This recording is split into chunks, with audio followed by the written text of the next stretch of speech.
여러분 안녕하십니까? 사주 장명가 장세진입니다. 오늘 영상은 남녀 간의 깊은 사랑을 엿볼 수 있는 연애운이 강한 사주에 대해서 말씀드리겠습니다. 본론에 앞서 아직 본 채널 구독자가 아니신 분들은 구독과 좋아요를 눌러 주십시오. 알찬 영상을 제작하는 데 큰 힘이 됩니다. 그럼 오늘의 사주 브리핑 시작합니다. 사주로 연애운을 보는 것은 그리 복잡하지는 않습니다. 남명의 경우 재성이 여성을 상징하고 여명의 경우는 관성이 남성을 의미하는데요. 그렇기 때문에 이들의 육친을 살피는 것이 매우 중요합니다. 남명의 경우는 재성이 극이나 충을 받는 경우는 이성이 잘 생기지 않고, 여명의 경우에는 관성이 극이나 충을 하는 경우는 남자가 잘 들어오지 않습니다. 설령 이성을 의미하는 글자가 지지로 들어온다고 해도 천간의 구조가 잘 이루어져야 합니다. 만약 천간에서 이성을 상징하는 운을 맡고 있는 구조가 된다면 결혼까지는 성공한다고 볼 수 없습니다. 특히 결혼 운을 보는 경우는 지지로 합이 이루어져야 하는데요. 일지로 합의되는 경우가 가장 좋고, 그 다음으로는 월지입니다. 그리고 천간으로 배우자를 의미하는 글자가 들어올 수 있는 구조가 성립되면 결혼할 수가 있습니다. 반면에 지지로 연애운이 성립되고 천간으로 이를 막는 운이 되는 경우에는 대부분 사귀다가 헤어지는 경우입니다. 강한 연애운이 되는 구조는 신강한 경우, 신약하고 재성이 강한 경우, 지지에 신금과 자수가 있는 경우, 남명의 무재성, 여명의 무관성인 경우, 관살 혼잡인 경우인데요. 하나씩 살펴보겠습니다. 먼저 신강한 경우입니다. 신강한 사람은 세상의 질서를 자기 위주로 해석하기 때문에 연애를 잘하는 것으로 보고요. 반면에 신약한 사람은 타인의 질서나 주변의 기준을 따르기 때문에 망설임과 의심이 많아서 연애를 하는데 다소 어려움이 있습니다. 신강한 경우는 비겁이 강할 때와 인성이 강할 때로 나눠볼 수 있는데요. 이는 두 경우의 연애 방식이 다르기 때문입니다. 비겁으로 신강한 경우는 적극적이며 상대방의 반응과 상관없이 밀어붙이고, 인성이 강한 경우는 요모조모 다 재보고 치밀하게 준비한 후에야 연애를 시작합니다. 그런데 인성이 강한 사주가 연애 기간도 더 길 것 같지만 확률적으로는 그 반대입니다. 비겁이 강한 경우는 깨끗이 헤어지는 편이 나은데도 인정하지 않고 관계를 깔끔하게 끝맺지 못하는 경우가 많고요. 인성이 강한 경우는 정작 연애를 시작하면 금방 실증을 내는 경향이 있습니다. 인성의 이러한 특징은 연애뿐만 아니라 다른 사회적 관계에서도 통용됩니다. 이들은 심사숙고한 끝에 상대방에게 거절할 수 없는 매력적인 제안을 하면서 접근하기 때문에 그 대답도 심사숙고한 뒤에 내리는 편이 좋습니다. 다음에는 신약하고 재성이 강한 경우입니다. 남녀 모두 신약하고 재성이 강할 때 연애를 잘합니다. 신약한 원국에서 식상생재 혹은 재생관이 될 때와 관인생까지 될 때 모두 연애운이 좋습니다.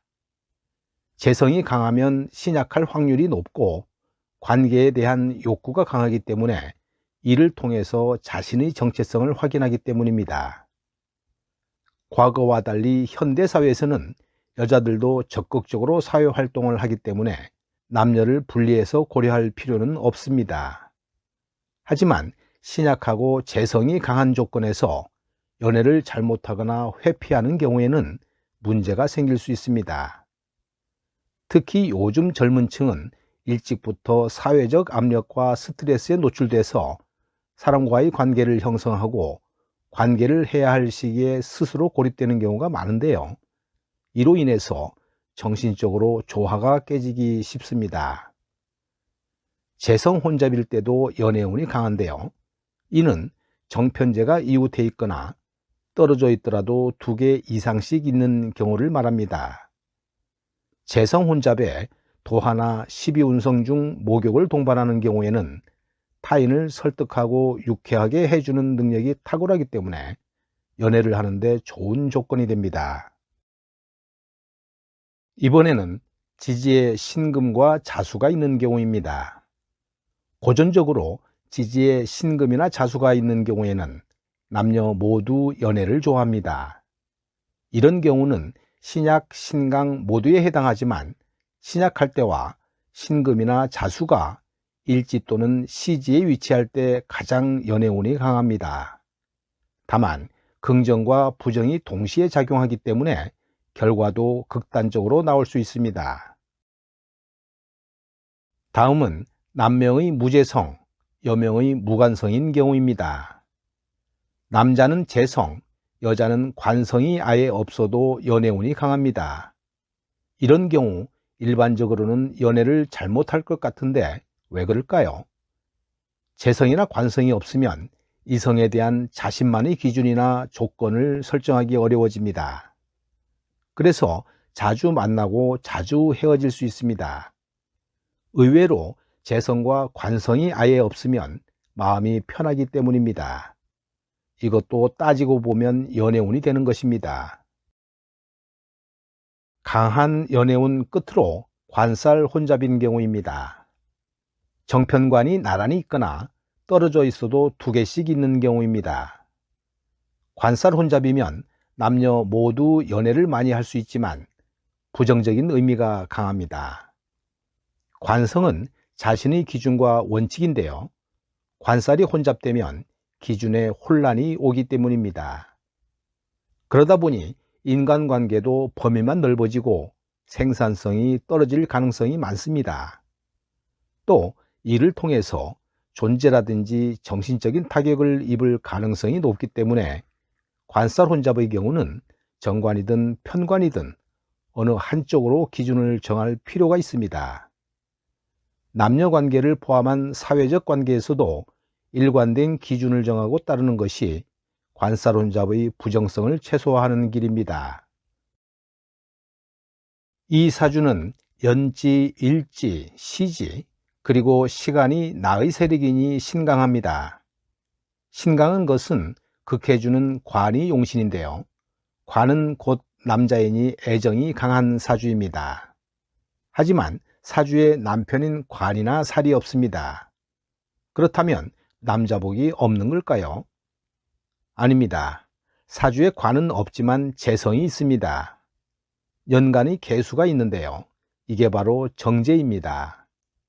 재는 관을 생해주는 토대인데요. 따라서 이럴 경우에는 재를 남자 대신으로 봐도 무방합니다.